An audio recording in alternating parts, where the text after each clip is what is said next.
ونستعينه ونستهديه ونستغفره ونعوذ بالله من شرور أنفسنا ومن سيئات أعمالنا من يهده الله فلا مضل له ومن يضلل فلا هادي له أشهد أن لا إله إلا الله وحده لا شريك له وأشهد أن سيدنا محمدا عبده ورسوله ونصلي ونسلم على هذا النبي الكريم سيد المرسلين وإمام المتقين وعلى آله وأصحابه ومن اهتدى بهديه وتمسك بسنته إلى يوم الدين. أما بعد، أيها المؤمنون اتقوا الله، أوصيكم وإياي بتقوى الله فقد فاز المتقون. Muslimin dan muslimat, mudah-mudahan dirahmati lagi dikasihi oleh Allah Subhanahu wa ta'ala. Yang pertama dan selama-lamanya, marilah sama-sama kita merafakkan setinggi-tinggi rasa syukur kita kepada Allah Azza wa Jalla, kerana masih lagi dipertemukan kita pada malam ni bagi terus kita mengabdikan diri kepada Allah Azza wa Jalla, dan kita meneruskan pengajian kitab kita menggunakan kitab Aqidatul Najin. Kita masuk kepada hukum syarak. Kita dah selesai berkaitan dengan perbahasan hukum adat dan juga hukum akal. Maka dikata para ulama, antaranya yang disebutkan oleh musannif dalam kitab ni, qala al-musannif rahimahullahu ta'ala wa nafa'anna wa iyyakum bi'ulumihi fid darain amin ya rabbal alamin. Dia kata ialah kalamullah itu berhubung ia dengan segala perbuatan orang yang mukallaf. Kita dah hurai secara panjang lebar tentang siapa yang termasuk dalam kategori mukallaf. Bila dia masuk dalam kategori mukallaf, maka dia termasuk dalam kumpulan yang tertaklif ke atas dia dengan hukum syarak taklifi yang tak akan pernah lari daripada kehidupan kita. Bila ni start daripada kita balik, kata Allah Subhanahu wa ta'ala pada diri kita tadi ada dua pengawas yang akan mengawasi diri kita. Start daripada kita jelek biji mata sampai kita tutup biji mata, daripada kita keluar daripada rahim ibu kita sampai kita masuk ke dalam bumi untuk kita bertemu dengan Allah Subhanahu wa ta'ala. Akan ada dua pengawas kita yang tak akan pernah tinggalkan kita, yang mana dalam Al-Quran kata Allah Subhanahu wa ta'ala, idh yatalaqqal mutalaqqiyani 'anil yamini wa 'anil shimali qa'id. Kata Allah, yang akan mendepani kamu, yang akan duduk berserta dengan kamu, yang akan bersampingan dengan kamu pada setiap masa. Yang kata di sini adalah merujuk kepada idh yatalaqqal mutalaqqiyani. Ada dua malaikat Allah Subhanahu wa ta'ala yang mereka ini tak ada kerja lain melainkan ma yalfidhu min qawlin illa ladaihi raqibun atid. Kata Allah, mereka tak ada kerja lain melainkan apa yang kamu buat. Kalau kata benda tu tadi kamu buat bertentangan dengan syarak, maka akan dicatat oleh mereka. Dan kalau kata benda tu tadi kamu buat bersesuaian dengan syarak, bertepatan dengan syarak, maka juga akan dinilai oleh mereka dan dicatat oleh mereka. Maka dua malaikat ini, yang pertamanya raqibun, yang kedua atid. Dua malaikat ini tak ada kerja lain, dia akan duduk dengan kita buat nak catat segala amal kebajikan dan amal kejahatan yang kita buat. Sebab tu pada kehidupan manusia, Kalau kata kita buka dalam tafsir tafsir Jami' li Ahkamil Quran, dikarang ataupun dinakalkan oleh Al-Imam Al-Qurtubi, dia kata bahawasanya manusia ini istimewa dia dengan sebab adanya akal yang diberikan oleh Allah Azza wa Jalla, yang membezakan dia dengan binatang antaranya hantu. Bila sebut kata dia diberikan akal, martabat dia boleh naik, boleh turun. Itu jenis akal manusia. Siapa-siapa yang diberikan akal tadi, sebab tu dalam Al-Quran Allah Ta'ala ulang berkali-kali, afala yaqilun, afala taqilun. Apakah mereka ni tadi tak pernah berfikir? Apakah mereka tadi tak pernah menggunakan akal mereka?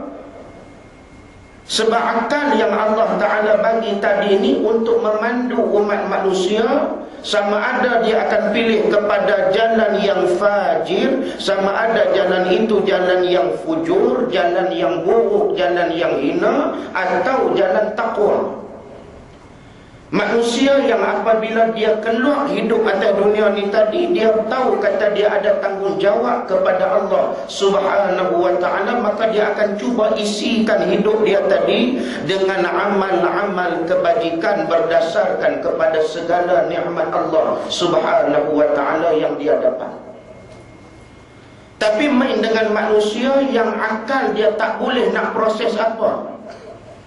Jenis dia ni kira hidup dia tadi dalam keadaan seperti mana binatang. Sebab apa? Sebab nafsu duduk tempat yang paling tinggi. Ini manusia yang disebutkan sebagai an-nafs, bukan dia al-insan. Yang kalau kata dia gunakan akal dia tadi dengan jalan yang betul untuk mendapatkan keredaan Allah Subhanahu wa ta'ala, maka dia boleh naik martabat lebih daripada satu malaikat Allah Subhanahu wa ta'ala. Sebab apa? Sebab iman para malaikat dia statik daripada dulu macam itulah sampai sekarang.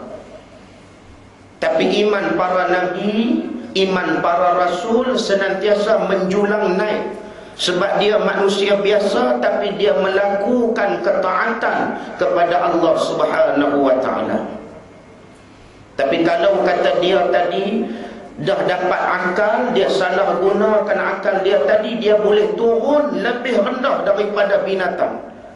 Yang inilah yang Tuhan kata, walaqad dzara'na li jahannama katsiran minal jinni wal ins lahum qulubun la yafqahuna biha walahum adhanun la yasma'una biha walahum a'yunun la yubsiruna biha ulaika kal an'ami bal hum adall, kata Allah. Yang mana kami bagi hati kepada mereka, kami bagi mata kepada mereka, kami bagi telinga kepada mereka, duk lagu tu. Kira mereka ni dengan gelama masam, dengan tamban kiat, dua beradik. Tuan-tuan tahu Taman Kiat pergi di Market Penaga.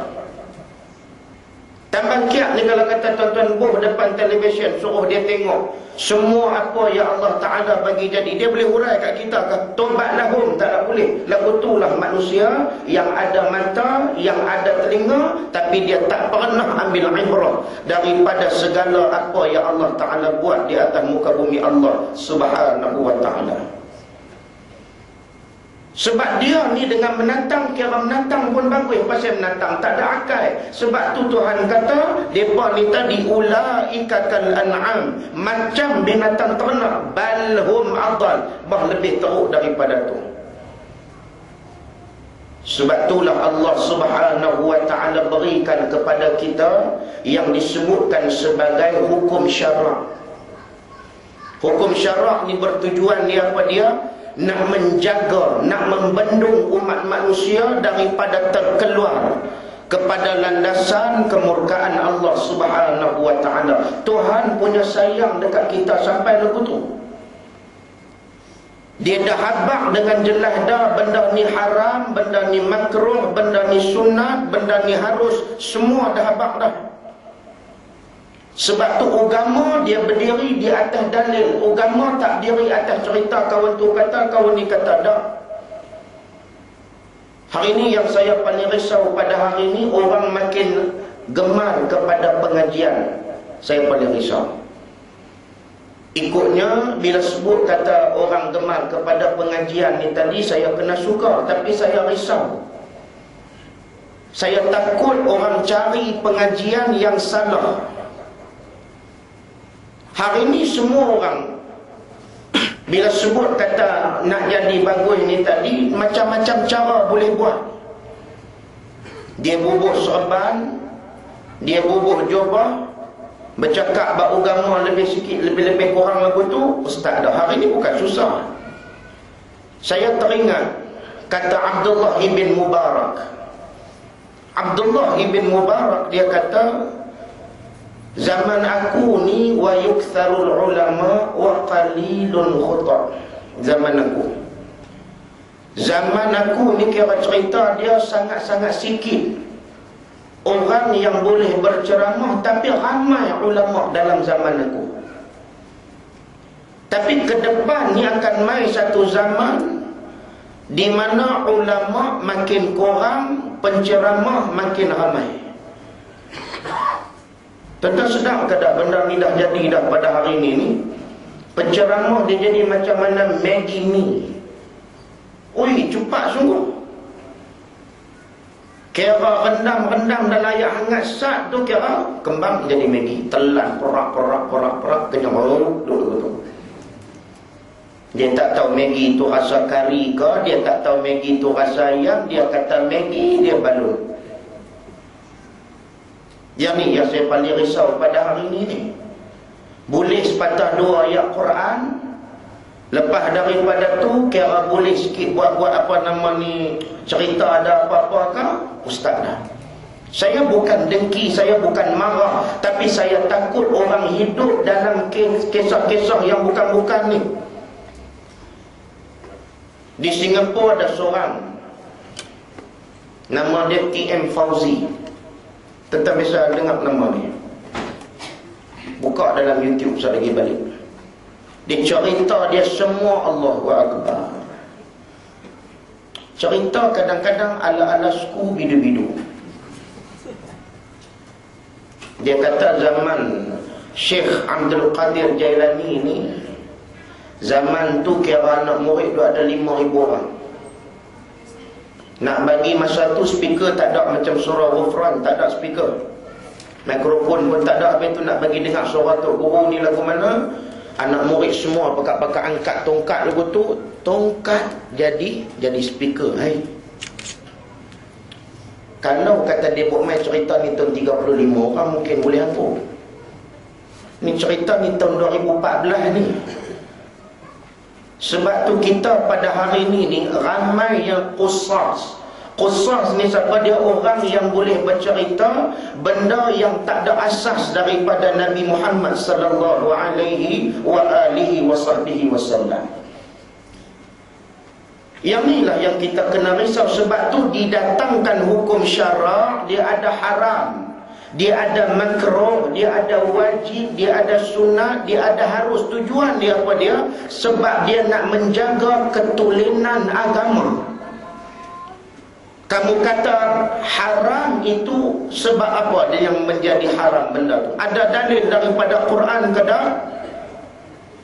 Sebab apa benda tu boleh menjadi haram? Kamu haramkan dia sebab apa? Contoh arak.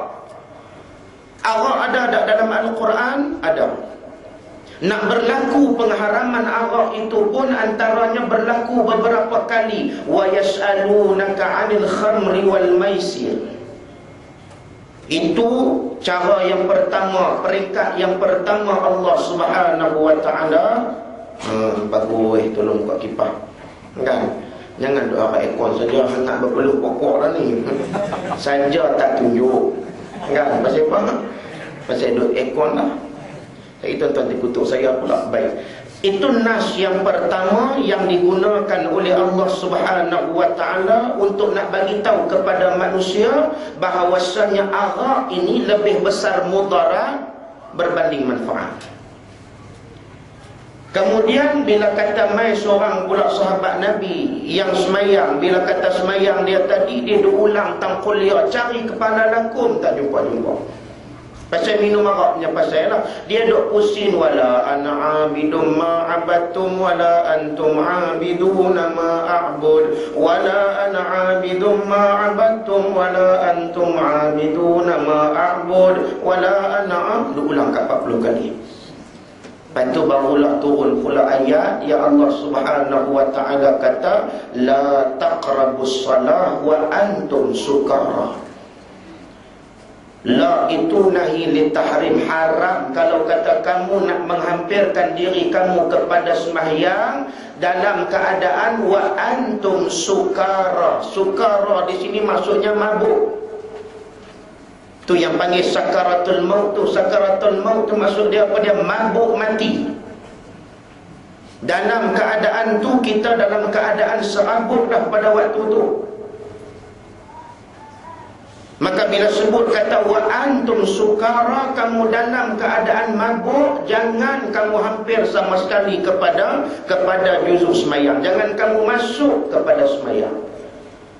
Kemudian lepas daripada tu apabila turun innamal khamru wal maisir wal ansar wal azlam rijsum min amali syaitan fajtanibu la'allakum tuflihun. Bila kata turun yang tu muktamad arak tak boleh pakai dah. Bila sebut kata ada haram daripada Al-Quran, ada hadis yang mengatakan haram ataupun apa-apa hukum, maka wajib bagi kita menggunakan benda tersebut sebagai syariat daripada Allah Subhanahu wa ta'ala. Sebab hukum syarak manusia tak boleh petikai. Sebab dia kata di sini bahwasanya ialah kalamullah. Dia adalah perintah daripada Allah Subhanahu wa ta'ala. Maka hukum syarak yang paling dekat dengan kita adalah hukum syarak taklifi. Yang 5 tu. Haram, wajib, makruh, sunnah, harus. Itu 5 ni tak boleh lari daripada hidup kita. Tuan-tuan pergilah ke mana-mana pun. Ni sat lagi nak semayang fardu Isya, hukumnya adalah wajib. Keluar daripada pintu surau sat lagi, keluar dengan kaki belah kiri, hukumnya adalah sunat. Sat lagi duduk atas tangga, sat lagi nak pi kat motor ke, nak pi kat kereta ke, duduk fikir pula nak jalan ke, nak gulin ke. Dia bergulin, turun, pi sampai ke pintu kereta, hukumnya adalah apa ni? Hukum adalah wallahu a'lam. Hukum adalah harus. Dia pergi kat dia lah, dia punya kaki, dia nak berjalan dengan kaki ke, dia nak gulin seorang-seorang dia ke, dia nak berjalan dengan tangan ke, dia punya hak. Hukumnya adalah harus. Dah sampai dah di pintu kereta tu, sat lagi duk fikir nak masuk ke belah tingkap ke, nak masuk belah pintu ke, hukumnya adalah harus juga. Dia duk fikir baru, tiba-tiba dia pecahkan cermin tingkap, dia duk gagah nak sempit kot tingkap tu juga, hukumnya adalah makruh. Tak sampai martabat haram. Sebab apa? Sebab tingkap tu dia punya. Kecuali dia pi kereta saya, dia bagi pecah tingkap saya, yang tu bawa haram. Tingkap aku yang pada pergi buat begitu pasal apa? Kalau kata tingkap tu tadi dia punya, dia duk gagah juga nak sempit masuk ke situ, maka hukumnya adalah makruh. Pasal apa makruh? Dah orang buat pintu besar-besar, yang gagah nak sempit kat belah tingkap tu buat apa? Tapi tak sampailah kepada martabat haram. Turun-turun sat lagi daripada pintu surau ni, curi kasut, hukumnya adalah haram. Nah, tu jagalah. Gelak-gelak jangan duk serlum kasut orang. Pasal kita ni pun kadang-kadang mengaji ni ke bagus. Main mengaji ni setiap malam, tapi dia lambat lepas, dia turun-turun dulu, dia kena nak serlum kasut orang. Pun ada juga hukumnya adalah haram. Tu hukum syarak tu. Ambil berkat, tu sudah ambil berkat dengan kasut selipar lah. Kan? Pasal orang kita ni pun macam-macam. Mereka kata mai di masjid ni buang yang keruh, ambil yang jernih. Dia lempak buang hak selipar, dia macam nak mempuih tu, dia tinggal kat kita, dia ambil hak elok pergi. Nah, sebab tu hukum kena jaga. Dah balik besok lagi duduk di kedai, duk fikir nak makan capati ke, makan kuih tiaw ke. Hukumnya adalah harus makan dengan apa? Dengan tangan kanan. Kul biyaminik, makan dengan tangan kanan kamu. Bila sebut kata mulakan dengan anggota sebelah kanan, maka hukumnya adalah sunat. Dah habis dah makan, nak bawa balik pinggan tepi di rumah, hukumnya adalah haram. Tuan kau tongkir kedai yang kau nak boleh buat apa? Itulah hukum syarak. Nah, sampai mati tak pernah lepas daripada diri kita. Baik, kemudian dia kata bahawasanya dengan segala perbuatan orang yang mukallaf. Orang yang mukallaf ni siapa dia? Dua syarat, ni tak nak ulang dah. Yang pertama, mesti kena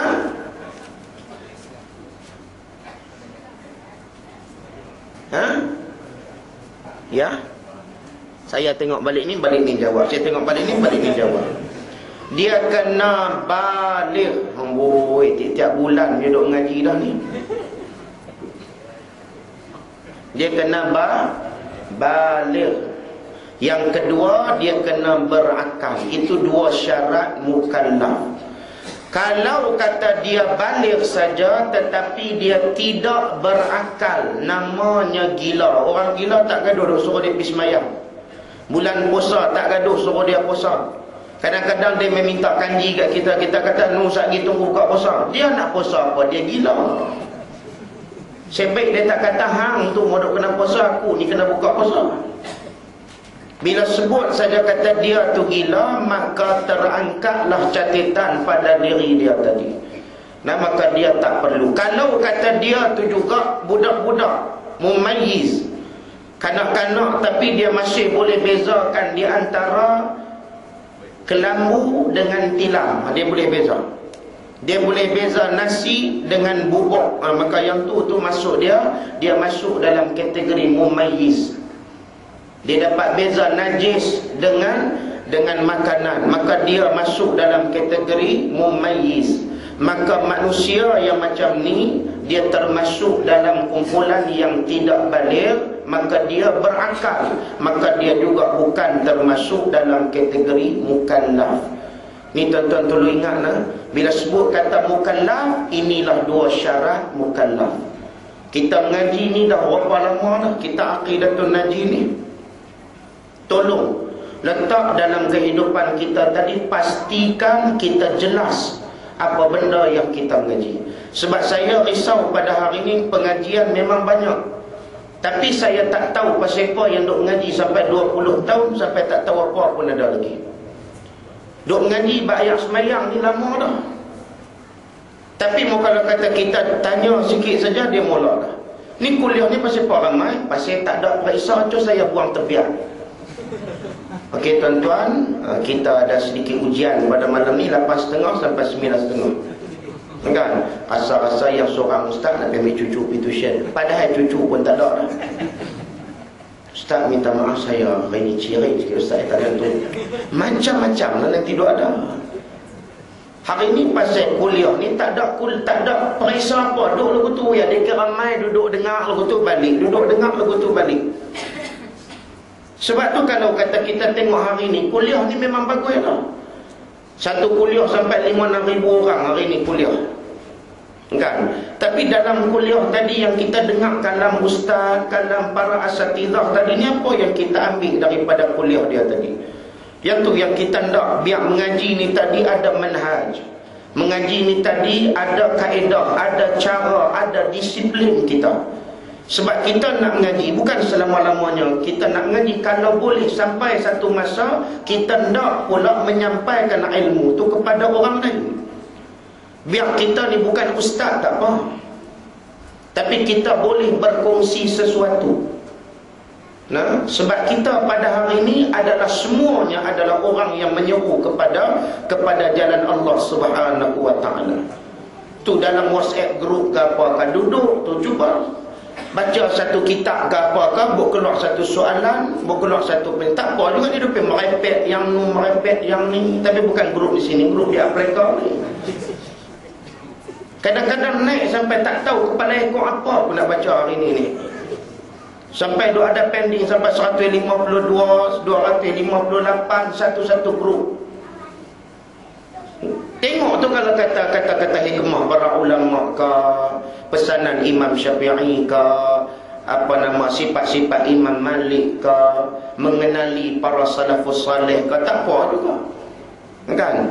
Sebab tu kalau kata ada masa macam saya ni dah tak ada masalah pula nak pergi cari semua benda tu. Kita hari ni jadi seorang pendakwah. Jadi seorang pendakwah yang menyeru orang dengan pelbagai cara. WhatsApp ada, Facebook ada. Ni lepas daripada ni soalan yang mana yang orang nak tanya dengan saya dalam Facebook semua, saya akan buat keluar satu hari satu soalan. Dan saya akan jawab setiap soalan tu sehari satu. Pasal duk ada kat saya pun berlambak dah.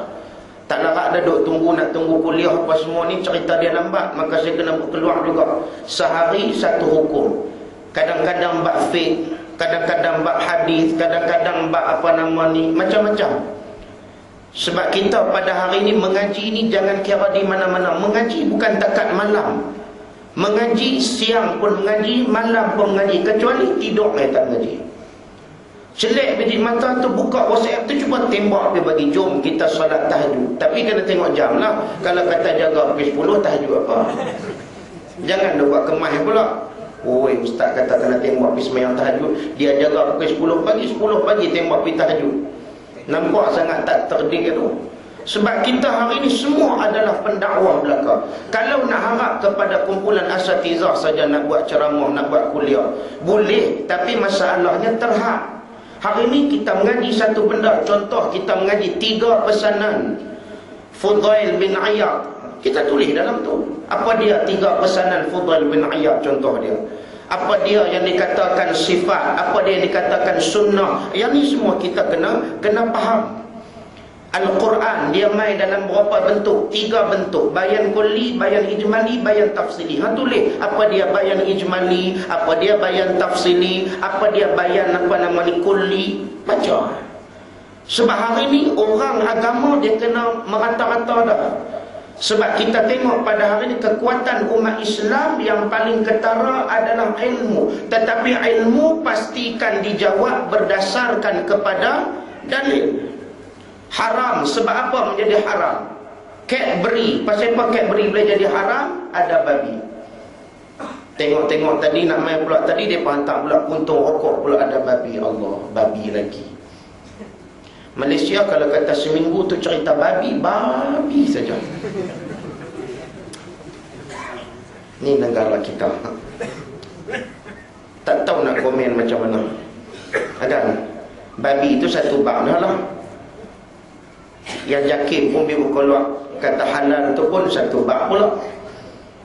Tapi macam mana kita duduk kata serabut lagu ni pun kita masih lagi nak balik mai ke Malaysia. Saya duduk di Kuwait hari tu pun mereka bagi tuan-tuan tahu, mereka suruh naik Sri Lankan Airline. Aduh, turun di Colombo. Ni saya baru balik kan, hari Sabtu baru ni. Saya duduk di Kuwait seminggu. Tengok apa nama ni, kira cerita dia.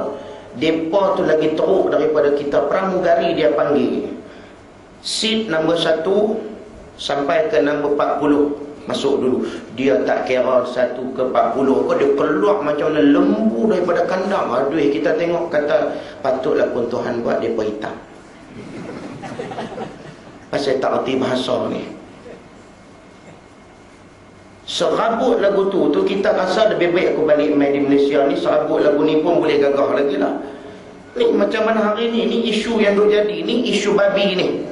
Ada keluar satu video, satu penceramah kata, kalau kata termakan benda yang sabit dengan babi, maka dia kena kumuk dengan satu ayat tanah 6 kali ayat mutlak. Nak mampu ke? Kitab mana yang kata ni? Hari ni penceramah pun dia duk sebut apa dia? Ulama kata. Ulama mana? Yang ulama kata ni ulama mana ni? Kalau kata orang bakat-bakat pergi cari tanah, pergi kumuk sungguh dengan yang tanah tu, apa nak pergi jadi? Tak masuk hospital kepala batas ke semua? Kumuk dengan yang tanah, lepas pada tu sat lagi kumuk pula dengan yang mutlak. Tak ada dalil pun daripada Nabi sallallahu alaihi wa alihi wa sahbihi wasallam yang kata macam tu. Sebab tu kalau kata kita tengok dah, kalau kata ada benda tu jelas yang kata babi dan seumpamanya, tinggal buanglah. Sebab kita pada hari ni kalau kata nak kira benda-benda yang lain pun banyak lagi benda-benda yang haram. Bila sebut kata babi ni antara perkara yang orang jijik kepada dia. Tapi saya pernah kata lebih baik pegang babi daripada pegang orang. Jadi isulah baru ni bila kata saya sebut macam tu. Kita pegang orang yang bukan mahram lebih hina daripada kita pegang babi. Kita kalau kata lori babi terbalik tepi jalan, kita halau babi tu, syuh, syuh. Babi tu babi merah dia geleng. Dia tak tahu nak pergi mana. Main tok laki kita dia dukung, oi comel, dia dukung.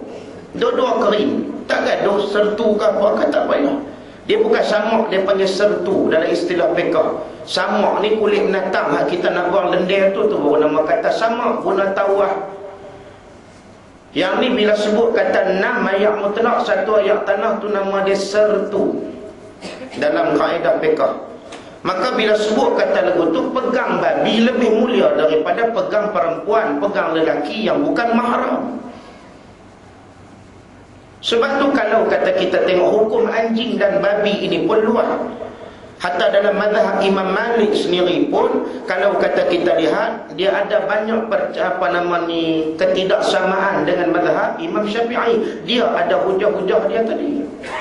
Sebab tu agama saya nak ingatkan, dia berdiri di atas dalil. Maka sebab tu pada malam ni kita akan membicarakan berkaitan dengan apa dia yang dikatakan hukum syarak yang tertaklif ke atas setiap daripada juzuk mukallaf. Gitu. Baik, kemudian sama ada beberapa suruhan atau larangan atau ibahah, iaitu yang diharuskan. Nah, ini kita kena faham, dia ada suruhan dan juga dia ada larangan. Antara suruhan dia pelbagailah. Allah Ta'ala suruh semayang, Allah Ta'ala suruh makan, Allah Ta'ala suruh minum, Allah Ta'ala suruh menjaga tutup aurat dan seumpamanya. Itu adalah arahan belaka. Dan ada ayat yang datang dalam bentuk larangan. Larangan makan babi, larangan daripada juzuk arak, daripada juzuk judi dan seumpamanya. Larangan belaka. Larangan memakan harta anak-anak yatim. Bila sebut kata lagu tu semua tu larangan. Larangan yang Allah Subhanahu wa ta'ala kata larang, maka jangan duk pandai-pandai buat. Tapi hari ni pasal apa hidup kita tadi dalam keadaan tidak mendapat kerahmatan daripada Allah, sebab apa yang Allah Ta'ala kata hitam, kita kata putih. Tuhan kata tinggi, kita kata rendah. Tuhan kata gemuk, kita kata kurus. Sebab dalam Islam memang tidak ada cara manusia macam hari ini. Tambah-tambah kalau kata tuan-tuan tengok pada hari ini, umat manusia pada hari ini kadang-kadang bertindak di luar daripada kewarasan akal manusia.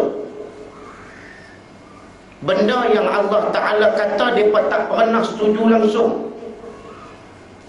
Pendedahan demi pendedahan tentang hukum Allah Subhanahu wa ta'ala. Allah Ta'ala kata nakala minallah. Yang tu dia ada jaminan daripada Allah Subhanahu wa ta'ala. Dalam ayat yang lain Allah Ta'ala kata sibratallah wa man ahsanu minallahi sibra. Allah Ta'ala sebut tentang celupan Allah. Manakah lebih baik daripada celupan Allah Subhanahu wa ta'ala? Hari ini manusia dia duk perasan kata dia tu hebat sangat-sangat dah. Tapi hebat manusia ni setakat mana? Hari ini kita punya duk kejar kekayaan yang belum tentu menjadi milik kita. Saya nak tanya, kaya kita sekarang ni setakat mana? Kita tak pernah kaya macam mana Fir'aun, tak pernah kaya macam mana Namrud. Namrud kaya, bukan takat kaya, dia ada pengaruh, dia ada pangkat kedudukan yang hebat berbanding kita pada hari ini. Allah Ta'ala bawa mai ke semua benda ni sampai Nabi kata taraktu fikum amrain, kata Nabi, aku tinggalkan kepada kamu, aku wariskan kepada kamu, bukannya harta, bukannya dunia, tapi aku wariskan kepada kamu. Yang pertamanya Al-Quran, yang kedua hadis Nabi. Sampai Nabi kata, inna asdaqal hadithi kitabullah. Kitab yang paling asah, kitab yang paling benar, kitab yang tidak ada keraguannya, asdaqal hadith adalah kitabullah. Perkhabaran yang tidak ada keraguan. Wa khairul hadi hadi Muhammad wa syarrul umuri muhdatsatuha. Disebutkan bahawasanya sebaik-baik jalan petunjuk itu adalah jalan Nabi Muhammad sallallahu alaihi wa alihi wasallam. Dan seburuk-buruk jalan itu juga adalah jalan bukan daripada jalan Nabi sallallahu alaihi wasallam. Sebab tu agama dia mendidik kita supaya menjadi seorang yang tawadhu'. Bila kata tawadhu', yang paling utama manusia kena merendah diri kepada siapa? Kepada Allah Subhanahu wa taala. Antara sifat kepada hamba Allah ni apa dia? Wa ibadur rahman alladzina yamshuna 'alal ardi hauna. Hamba kepada Tuhan Ar-Rahman ini dia mesti kena ada satu sifat, nama dia merendah diri kepada Allah. Hari ini kita menyombong dah tuan-tuan. Menyombong dah. Pasal itulah Allah Ta'ala buat turun mai 1001 perkara kepada kita. Bila sebut kata kita pada hari ini, Allah Ta'ala bagi satu perkara demi satu perkara yang kita sendiri kadang-kadang tak pernah jangkau dengan akal kewarasan manusia. Sebab kita duk perasan kata kita boleh takbir dengan baik, tiba-tiba kemarin dulu ke polis dilanggar mati umur 25. Mereka berani penjenayah pada hari ni, berani tuan-tuan. Bukan takat kata ni, polis pun mereka tembak, tambah penceramah. Lagu ni punya mulut punya dua ada. Kan? Penjenayah jangan buat main-main tuan-tuan. Hari ni bukan kata setakat mencuri, merompak, bahkan samun. Pasal apa yang dia boleh berani sampai lagu tu? Pasal dia tahu tak ada satu pun yang boleh mengancam diri dia tadi, dan tak ada pun jaminan daripada sudut keselamatan kepada orang yang dia nak buat tu. Dia tak ada rasa takut. Pasal apa? Pasal dia tahu dah sebab manusia ni semua lebih kurang sama ya. Yang duk kalut pasal isu babi pada hari ni, dia sendiri pun tak tentu aurat pun. Babi itu pun haram dah. Aurat yang dia nak kena tutup tadi itu pun haram dah. Sebab tu hari ni sampai bila manusia nak terus bergelumang dengan dosa? Kita yang duduk di surah Ghufran ni tak apa duk dengar ceramah setiap malam. Bila sebut kata kita dengar ceramah tu, kita tahulah juga sedikit hukum haram, sedikit hukum harus dan seumpamanya. Tapi ada tak kita beramal juga dengan apa yang kita mengaji ni? Saya paling risau pada hari ini apabila saya mati, adakah anak saya, isteri saya akan terus berada pada jalan Allah Subhanahu wa taala? Kita jangan duk dabik dada pada hari ini. Allah Ta'ala dia boleh pusing hati manusia ni 360 darjah, bukan kata 90 degree, 360 tu Tuhan boleh pusing.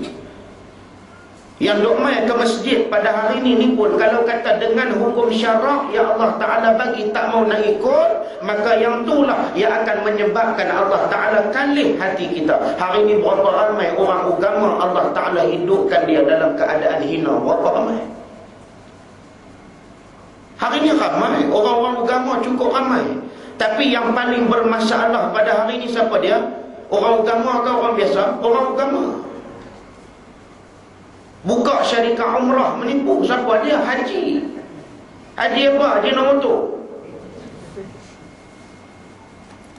Yang niaga haji, yang duk jual segala apa nama ni, tambah ustaz-ustaz pula, bukan ustaz di sini, dia mereka duk jual segala ayak jampi, nu ayak lah, ni semua benda jampi belakang. Minyak rambut 30 juzuk. Saya pun heran lah, semua benda 30 juzuk lah ni. Kalau kata nak jual saja tak apa, jangan duk pibuh lah atas segala ni 30 juzuk, 80 juzuk, 100 juzuk, tak sah lah. Siapa yang duk pi buat ni? Bukan magam minum todi. Sebab dia tak pernah faham, dia duk faham kata agama dia boleh kau keuntungan pada hari ni. Orang jual agama sekupang dua. Sebab tu saya paling risau pada hari ini apabila orang makin dekat kepada Allah kalau dia pilih jalan yang salah. Agama mengajak kita supaya tawaduk, hormat di antara satu sama yang lain, jangan duk nyombong. Ni dalam kalangan yang duk ada ni, saya tak boleh kata saya paling hebat. Boleh jadi tuan-tuan lebih dekat hubungan dengan Allah berbanding saya. Saya bukan tentu hebat lagi. Sebab tu kalau kata kita tengok pada hari ni, jangan duk nyombong. Ni kadang-kadang duk ditulis dalam Facebook lah, alhamdulillah hari ni dapat istighfar 7,000 kali.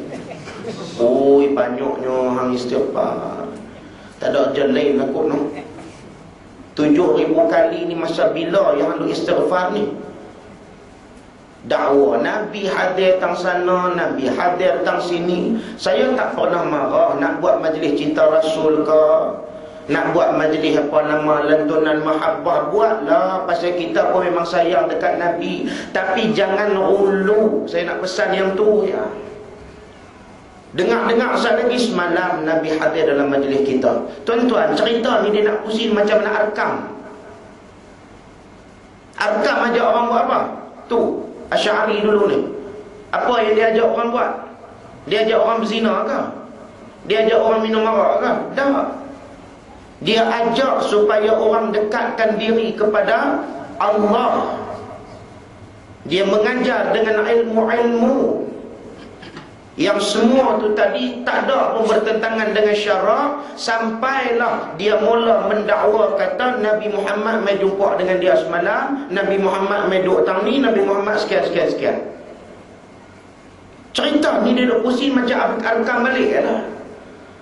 Tuan-tuan nak selawat berapa puluh ribu, itu hak tuan-tuan. Tapi agama ajak kita supaya tawaduk, jangan duk dedah ke orang. Berapa banyak kita buat.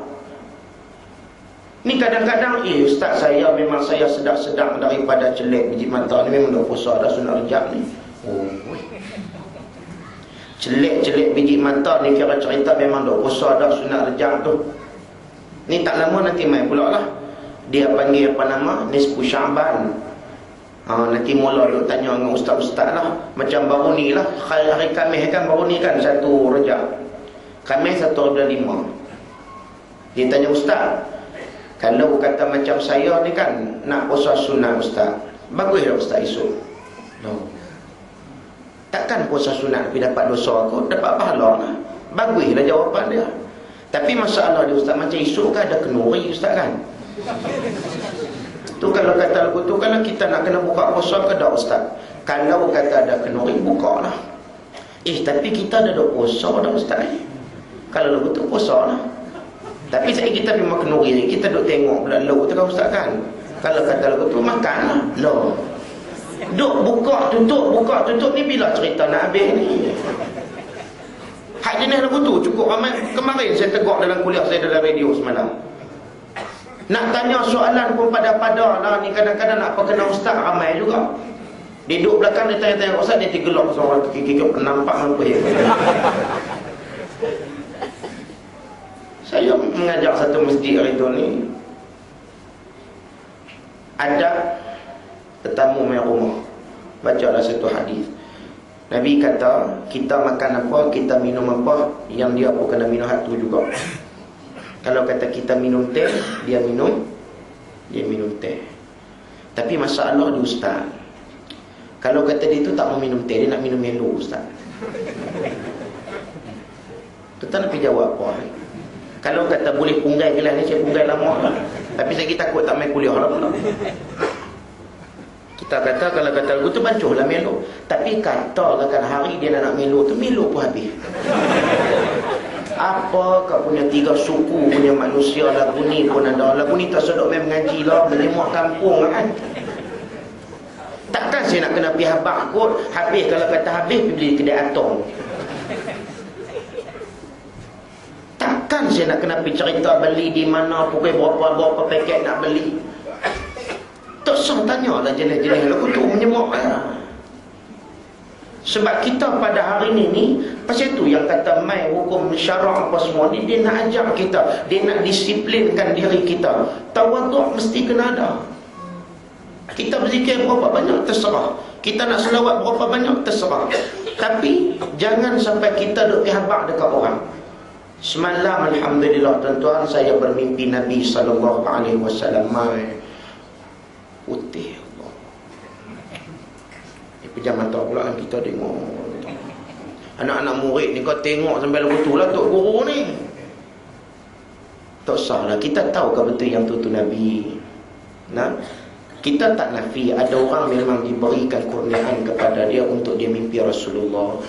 Tapi tak payah habaq, benda-benda macam tu boleh timbul fitnah, tak payah habaq.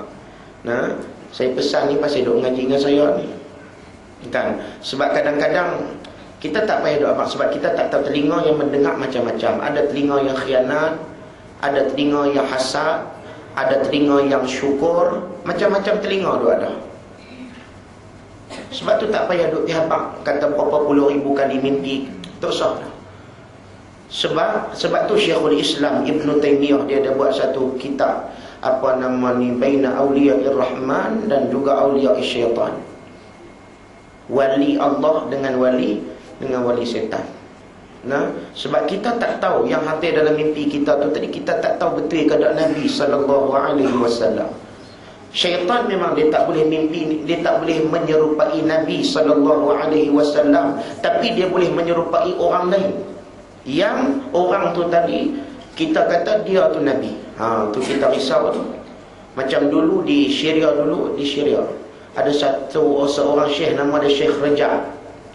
Syekh Rajab ni, dia ni kira pernah tanya ke anak murid dia, semalam hang mimpi apa? Dia kata, semalam ra'aitullah, aku mimpi Allah subhanahu wa ta'ala.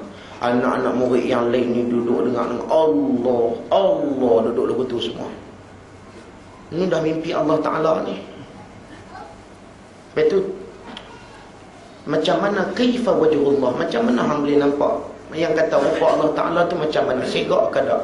Dia kata tamam, sempurna di wajah syekh. Macam mana muka hang, macam itulah muka Allah Ta'ala.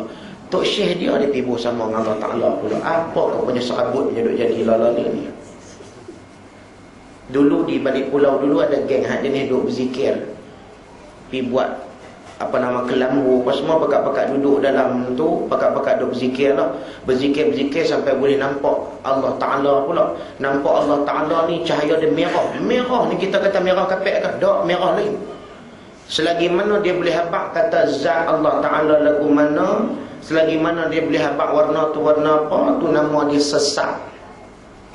Orang yang mengetahui kata Allah Ta'ala tu ada tadi, dia tak akan pernah berani menjawab bagaimana rupa Allah. Bagaimana Nabi SAW, para sahabat tanya kepada dia, ya Rasulullah, macam mana Allah Subhanahu Wa Ta'ala pada malam Al-Isra' wal Mi'raj? Nabi kata, aku tak dapat nak gambarkan. Sebab tu kita pada hari ini jangan lebih daripada Nabi. Sebab Nabi, apa dia? Pondok Upi.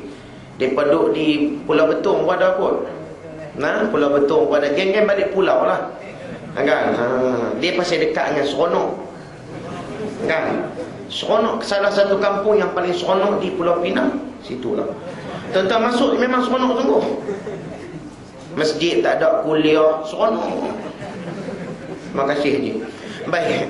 Bila sebut kata lagu tu, mau duk kena ingat. Saya tak pernah marah kalau kata tuan-tuan nak berzikir, kalau tuan-tuan nak buat apa, buatlah. Tapi jangan kita dedahkan. Pasal kita tak tahu. Kadang-kadang ada orang yang lebih rajin daripada kita.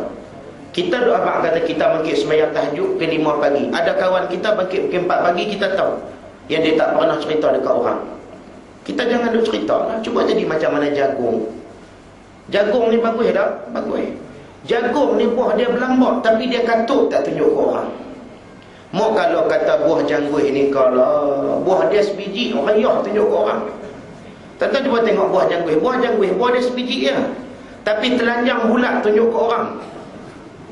Buah jagung ni, buah dia berlambak, dia katuk berlapis-lapis tu. Pasal apa? Pasal dia malu. Bukanlah kata buah jagung tu ada sifat malu tak, tapi Allah Ta'ala buat lagu tu. Saya nak bagi faham ke tuan-tuan, bahasa mudahnya begitulah. Sebab tu kita pada hari ini jangan menyombong. Dalam kalangan saya depan ni mungkin ada orang yang lebih hebat daripada saya. Yang pentingnya apa dia? Apa yang Allah Ta'ala kata, itu yang kita kena buat. Maka inilah hukum syarak. Kalau kata sempurna hukum syarak ni tadi, maka masuklah kita dalam kategori warak. Saya suka petik kata Dr. Yusuf Al-Qardawi. Dia kata apa?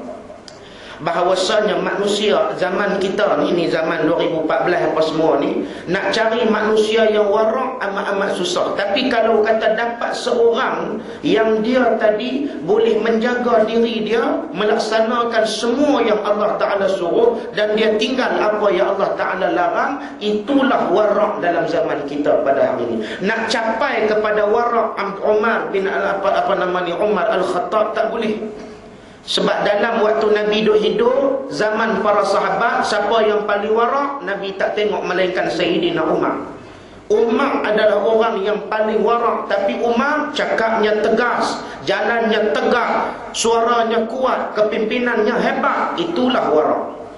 Kita pula pada hari ini warak faham macam lain. Warak kena jalan tunduk.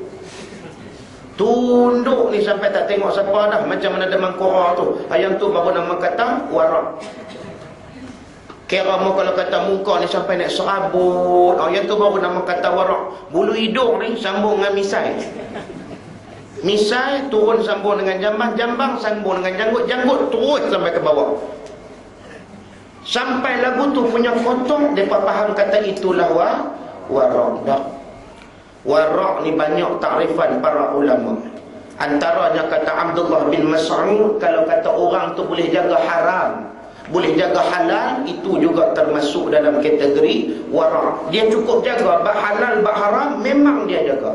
Hatta kalau kata ada sijil halal sekalipun, benda tu meragukan pada diri dia tadi pun dia tak akan ambil dah. Nah, sebab kita di Malaysia pada hari ini duk kalut dengan sijil halal tu. Logo halal tu pun macam-macam. Logo halal pelbagai duk ada pada hari ini. Kalau di luar negara mereka tak gaduh. Mereka nak beli apa-apa, mereka akan tengok di belakang tu, kalau kata dia tulis V tu, maksudnya boleh makan. Kalau kata tak ada V, maka itu bukan benda yang boleh makan. Sebab apa? Sebab V stand for vegetarian. Memang dia tak ada segala unsur, maknanya segala benda-benda yang haram ni semuanya tak ada. Mereka tak gaduh kalut pasal mereka logo mereka satu tu. Kita ni halal ni berlambak-lambak.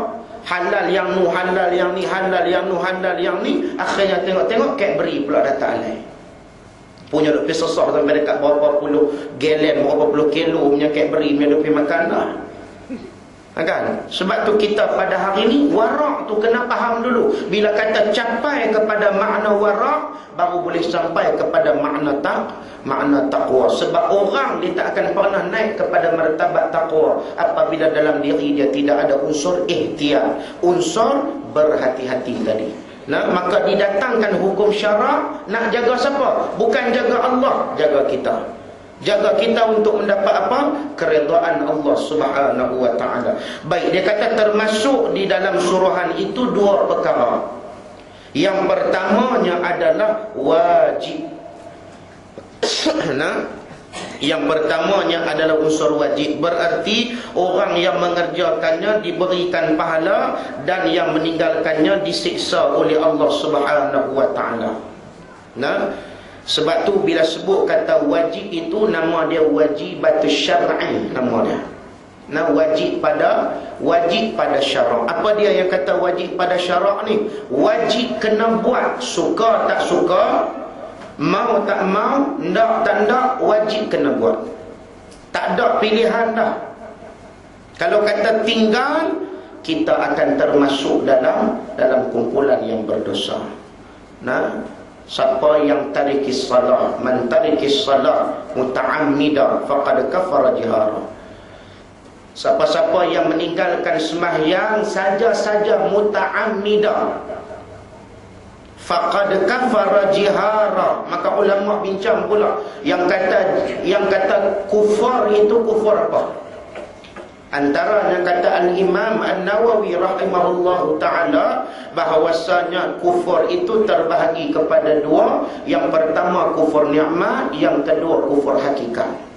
Adapun bagi Al-Imam Ibnu Hajar Al-Asqalani, dia kata bahawasanya kufur itu adalah kufur yang nyata. Sebab kalau kata dia tinggal tadi, sebab apa alasan yang dia tinggal? Kalau kata dia masih lagi Islam pun, Islamnya dikira sebagai Islam fasik, Islam yang fusuk, Islam yang buruk, Islam yang rosak. Sebab tu kita pada hari ini yang membezakan kita dengan orang kafir adalah sembahyang kita tadi. Tapi kalau kata dirikan sembahyang tak boleh nak jaga kita, kena cek semula. Pasal apa sembahyang jadi macam tu? Sedangkan Allah Ta'ala kata sembahyang dapat mencegah perbuatan keji, perbuatan mungkar. Mai sembahyang pula tak dapat nak kawal kita. Macam hari ni lah, yang sembahyang berapa ramai mereka pergi buat kek tik manusia, hantar pergi di kontor. Ni luar daripada norma kehidupan manusia. Oh, bahasa canggih sikit lah.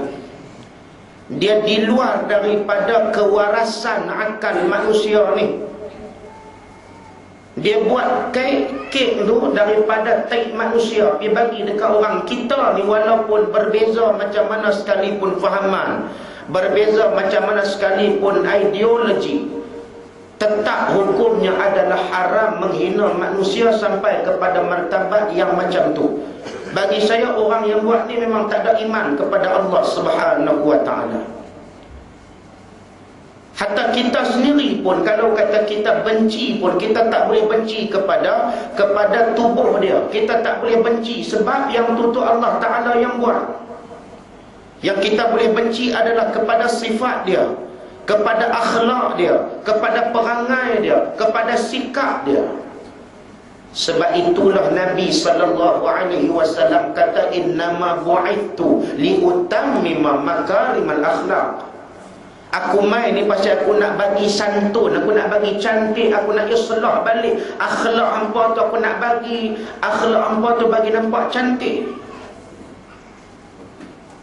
Pasal kita ni tadi orang yang duduk dalam menggerakkan agama Islam. Tak kira lah siapa pun asal nama kata Islam, kamu bawa nama Islam.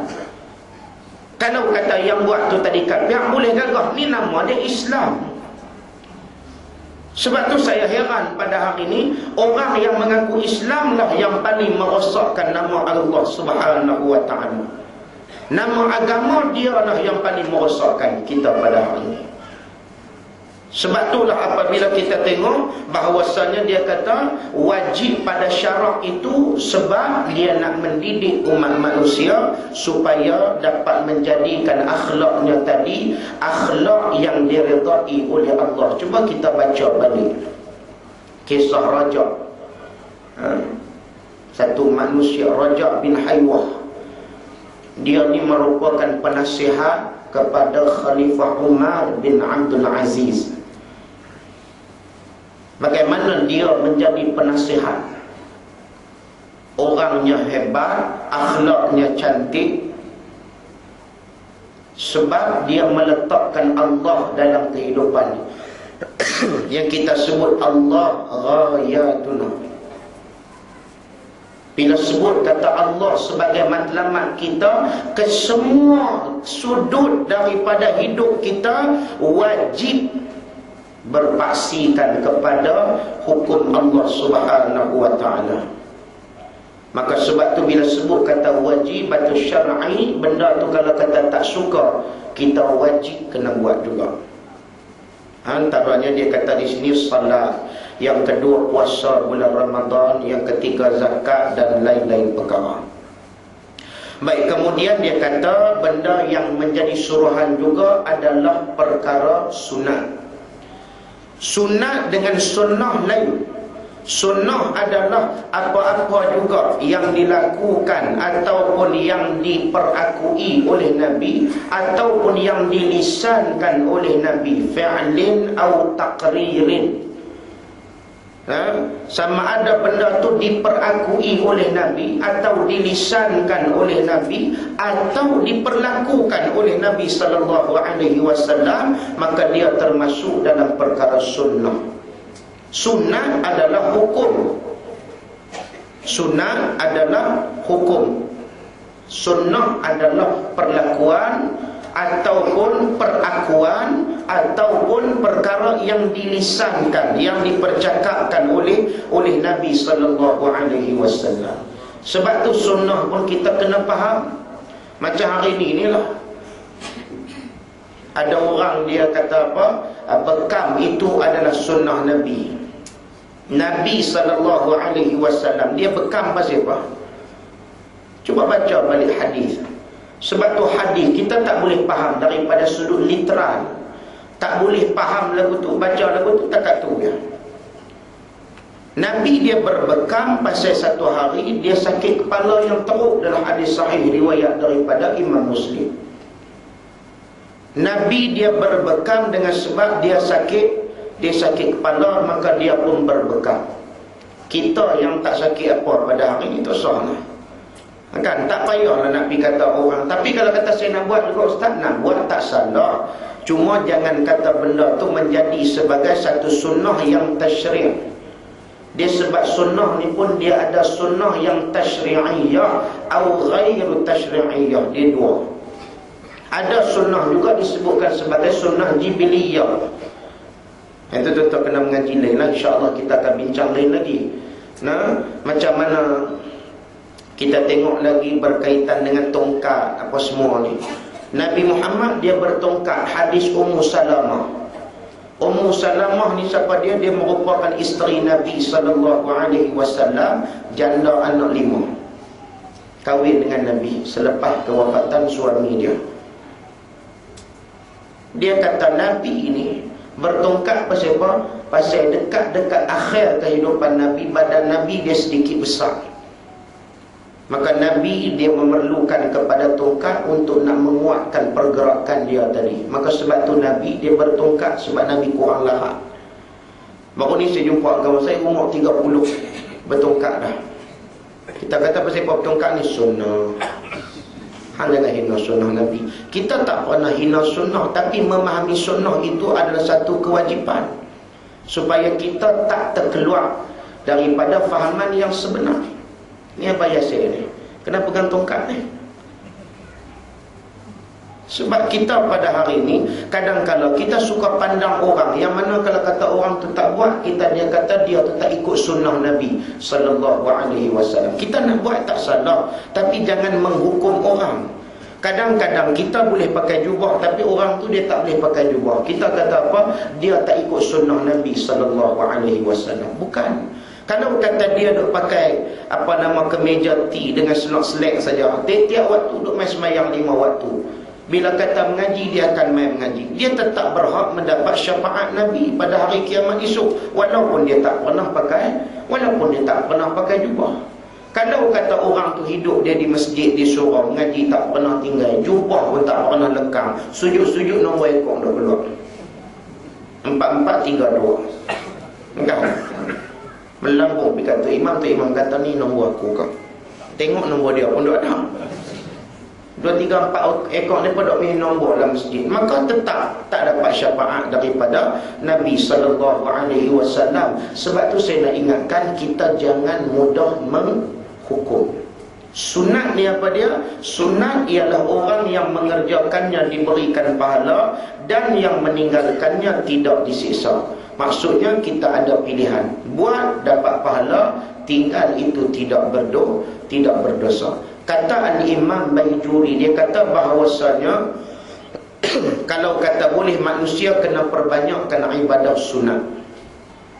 Tetapi ibadah sunat ni, kalau kata boleh nak dapatkan keikhlasan, lebih baik kita buat seorang diri. Sungguh ibadah sunat ni, kalau kata lebih baik kita buat seorang diri, di situ baru timbul keikhlasan yang sebenar. Sebab kalau kata kita main buat dengan orang, boleh jadi sebab orang semua buat, kita pun buat, ataupun kita nak tunjuk kepada orang. Allah Ta'ala kan dah sebut orang munafik ni, ciri dia apa dia? Wa idza qamu ila shalah qamu kusala yura'una an-nas wa la yadhkuruna Allah illa qalila. Orang munafik kalau kata dia semayang pun, dia nak tunjuk ke orang, yura'una an-nas wa la yadhkuruna Allah illa qalila. Kalau kata dia semayang tadi kerana Allah pun, sikit sangat kata Allah. Kalau kata dia ingat ke aku, nak abang kepada kita apa dia? Seboleh-boleh dia benda sunat ni kita buat berseorangan. Bahkan sebab tu dalam hadis pun bila kata Nabi bangkit semayang tahajud, Nabi pernah mengalihkan kaki isteri dia tadi. Nabi tak kejut isteri dia tadi. Nah, sebab apa? Sebab satu dia benda tu adalah benda yang sunat. Lebih baik kita mengerjakan ibadah tadi dalam keadaan berseorangan. Tapi kalau kata boleh tarik ahli kita tadi, yakni isteri kita tadi, itu adalah lebih baik tadi. Kadang-kadang kita berada di masjid cukup rajin, tapi bila kata balik pergi rumah dah tak rajin dah. Itu masalah.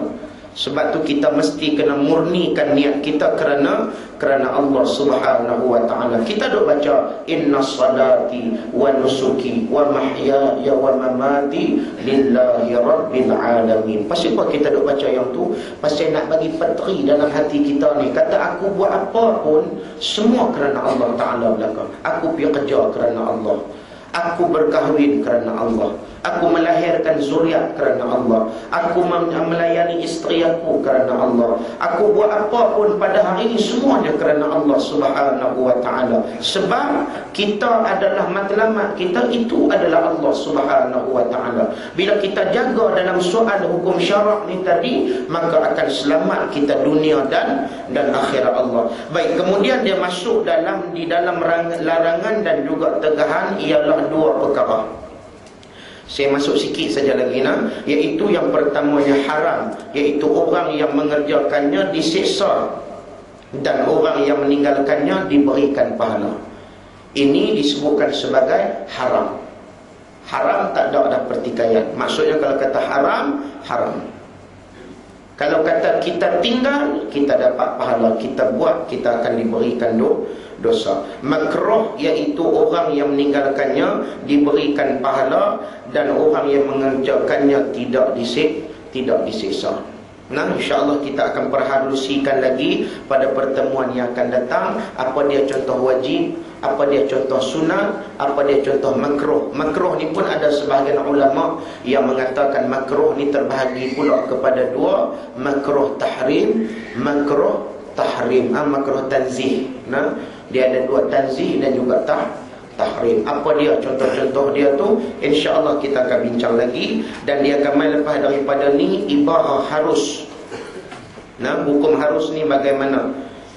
Kemudian dia akan bincang lagi lah yang dikatakan sebagai hukum takhyir. InsyaAllah kita akan tengok lagi pada pertemuan-pertemuan kita yang akan datang. Allah Subhanahu wa ta'ala a'la wa a'lam. Bulan depan kuliah kita tak ada, pasal saya ada program di luar daripada Pulau Pinang.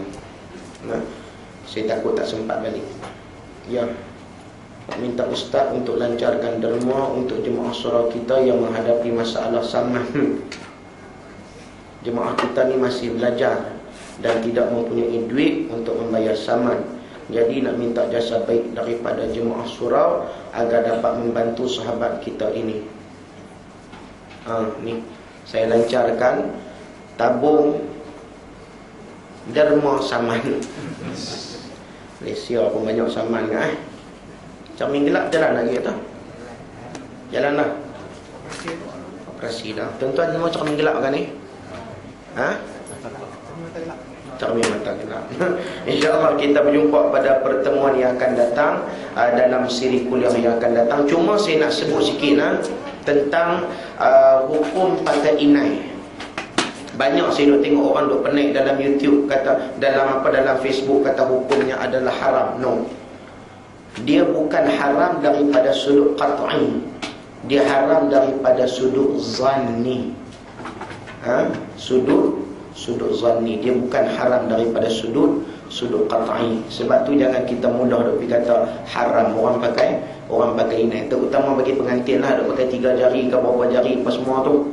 Bagi orang lelaki dia kata pakai haram itu adalah, pakai inai itu adalah hukumnya haram. Haram tu saya nak ingatkan, dia bukan dalil yang qat'i. Tak ada daripada Nabi SAW yang kata haram mutlak, yang kata dia tu adalah pakaian perempuan.